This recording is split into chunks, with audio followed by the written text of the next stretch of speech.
Okay. Unang tanong.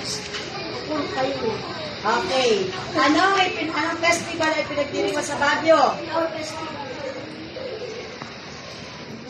Kailan ipinagdiriwang ang Ayas? Mayo. Saan ipinagdiriwang ang Ati-Atihan?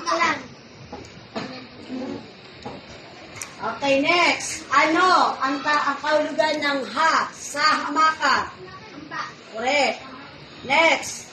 Sumunod na tanong. Ano ang ibig sabihin ng ha sa hamakan? Correct. Okay. Ano ang ipinagdiriwang o para kanino ang pagdiriwang na Ati-Atihan? Santo Niño. Next. Kailan ipinagdiriwang ang sinulog? Enero.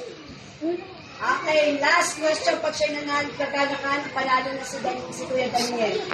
Okay.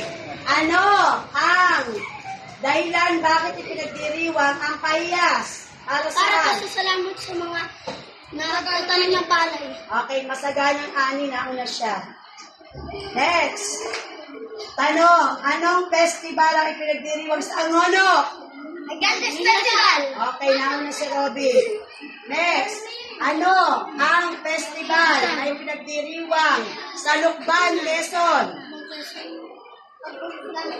Sayas Festival? Pahiyas Festival. Nanalo na si Kuya Daniel. Palakpakan.